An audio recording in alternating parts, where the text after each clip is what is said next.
আসসালামু আলাইকুম। সকলকে উন্মুক্ত পাঠশালাতে স্বাগতম জানাচ্ছি। আর এর মধ্য দিয়ে আমরা শুরু করতে যাচ্ছি আমাদের টাইপ ভিত্তিক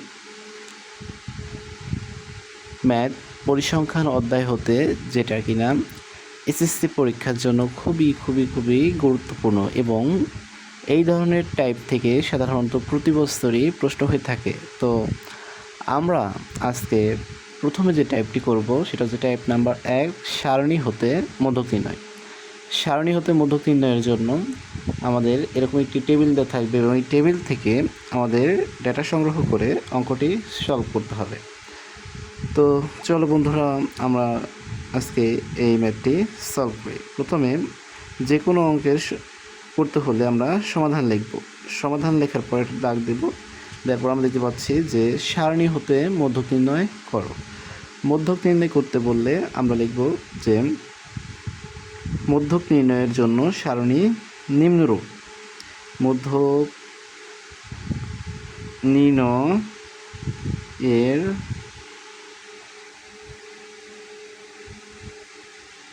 জন্য সারণী নিম্নরূপ, অর্থাৎ নিচে একটি সারি আঁকাবো যেটা কিনা মধ্যক নির্ণয়ের জন্য ব্যবহৃত হবে। তো প্রথমেই আমাদের দেখতে হবে এখানে কটি ঘর আছে। 1, 2, 3, 4, 5, 6। সবসময় মনে রাখতে হবে আমরা একটি বেশি নেব, যে কটি থাকবে তার থেকে একটি বেশি ঘর কাটবো। তাহলে মোট 6টি যেহেতু এখানে আসতে নিতে হবে 7টি ঘর। তাহলে আমরা 1, 2, 3, 4, 5, 6 এবং 7, অর্থাৎ 7টি ঘর আমরা ইতিমধ্যে এঁকে ফেলেছি। এবং এরপরে আমরা লম্বালম্বী মধ্যক নির্ণয় বোতল 3টি আঁকাবো। এটি 3টি, তাহলে 1, 2 এবং 3। যে 3টি ঘর আছে এই 3টি ঘর দিয়ে মূলত আমাদেরকে মধ্যক নির্ণয় করতে হবে। প্রথমত আমরা দেখতে পাচ্ছি এখানে শ্রেণী ব্যক্তি আছে। কি লিখতে হবে প্রথমে? শ্রেণী ব্যক্তি। আমরা একদম উপরে এখানে দেখব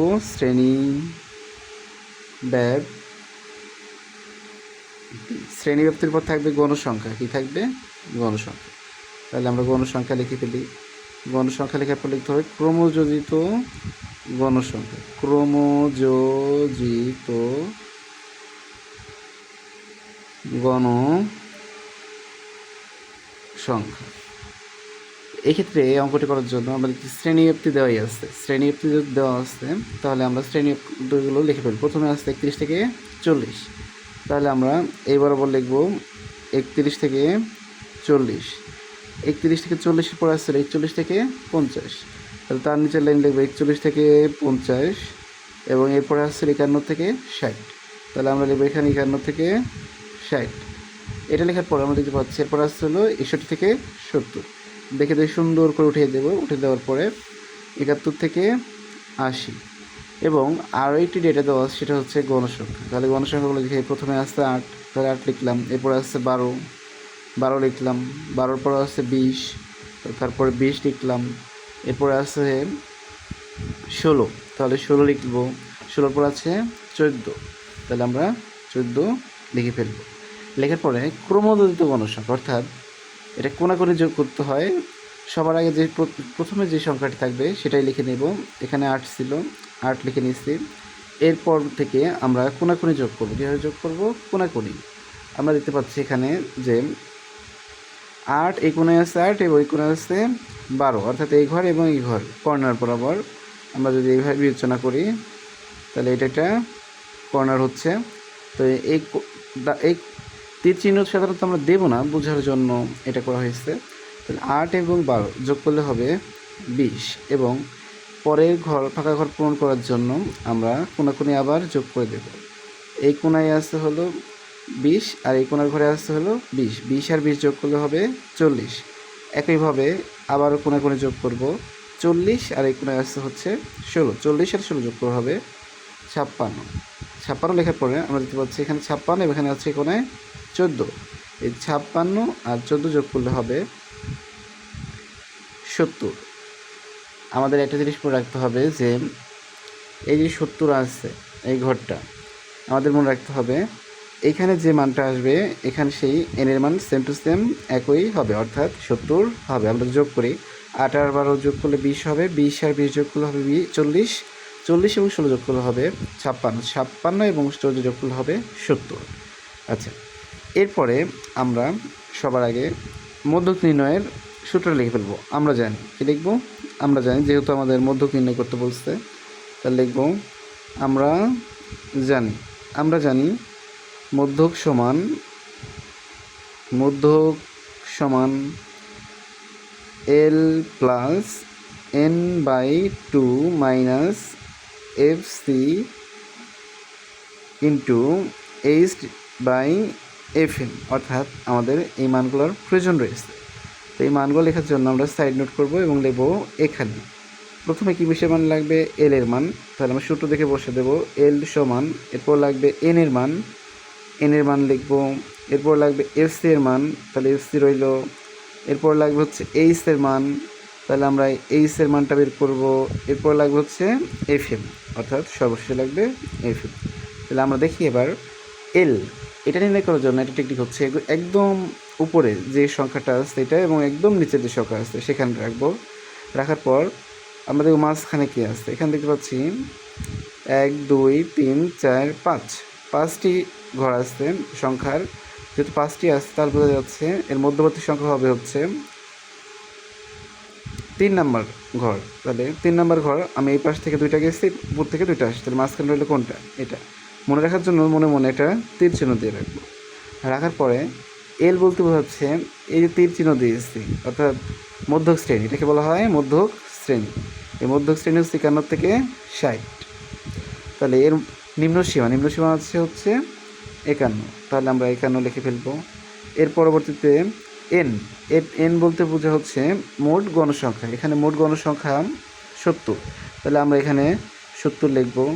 এরপরে এফসি, এই যে আমরা মধ্যক শ্রেণী পেয়েছিলাম, এই মধ্যক শ্রেণীর পূর্ববর্তী শ্রেণীর ক্রমিত গণসংখ্যা হচ্ছে এফসি, অর্থাৎ এটা হচ্ছে মধ্যক শ্রেণী এবং এর আগের ক্রমিত গণসংখ্যা হচ্ছে 20, তাহলে এফসির মান হচ্ছে 20। এবং এইচ বলতে বোঝায় সাধারণত শ্রেণীব্যাপ্তি, এখানে দেখতে পাচ্ছি 31 থেকে 40 এর শ্রেণীব্যাপ্তি 10, 41 থেকে 50 শ্রেণীব্যাপ্তি 10, অর্থাৎ প্রতি ক্ষেত্রে শ্রেণীব্যাপ্তি 10। তাহলে আমরা এখানে শ্রেণীব্যাপ্তি এইচ এর মান লিখব হচ্ছে